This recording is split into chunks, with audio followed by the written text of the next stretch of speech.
Hi, I thought it'd be worth doing a short video to explain the fact that I went last week with Plaid activist Diane Thomas to visit some residents at Avandale in Baglan Moors. They live near the new super school that's been built by Port Talbot Council, and basically they've had problems there with the traffic measures and the issues surrounding the school.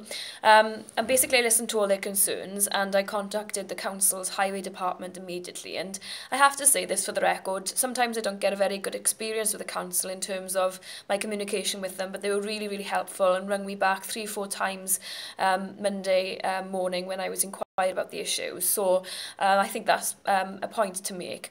But I just wanted to say quickly, therefore, for those of you who haven't read my status, that there will be work ongoing all day Sunday bank holiday to finish all the traffic work on Seaway Parade and the surrounding areas. At the moment there's traffic lights everywhere, there's bollards and there's work being done. The council officer explained to me that they wanted to take one day to be able to do that, so they would cause less disruption in the future for residents. I just hope that that one day will be enough for them to complete it.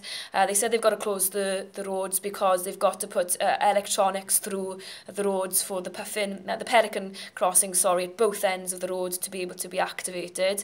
And also he said that they recognised that it had been enough time now for residents to raise specific concerns and that it was starting to get to them, so they acknowledged that. Then I asked about the fact that there was going to be a bus stop created directly opposite the one that's there already, and that residents were concerned that this could cause traffic problems if two buses were stopping at the same time. They said that they were going to create a sort of island, not a raised island, but a red painted island, so that cars could pass either way, so that would make that situation, alleviate that situation. Residents were also concerned that the puffing crossing that's going to be created is too close to the roundabout. I did see their point in that sense, because already there's problems now at the moment with cars being stopped for the temporary traffic lights onto the roundabout and creating problems then on the other roads around that area.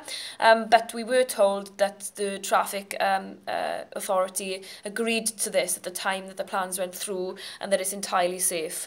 I think it's up to residents and people like myself then to monitor the situation ongoing to see how it pans out.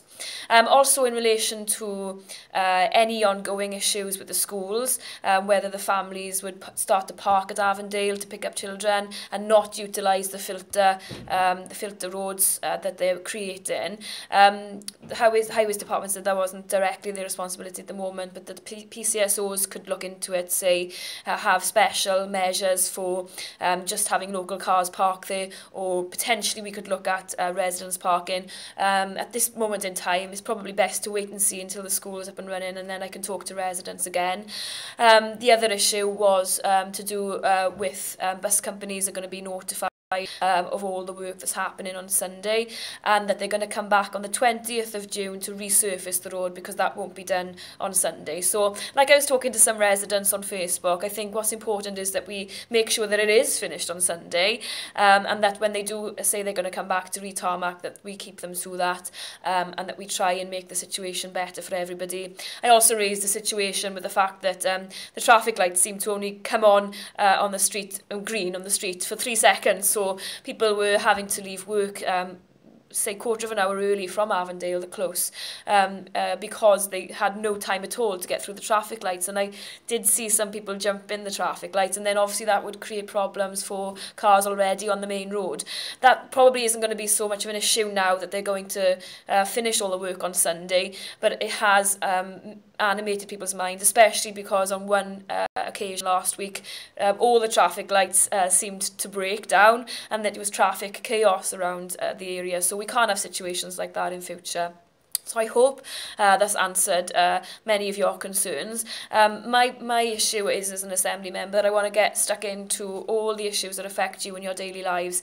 I was told that councillors hadn't been answering emails locally, and that means, therefore, that if I can carry out that work on your behalf, help you raise your voices in the community, then that's what it's all about. That's why I love my job. If it's a tiny issue to the biggest issue in the world, as long as it's important to you, that's what matters to me. So we'll keep an eye on it and we'll see how we go. Okay?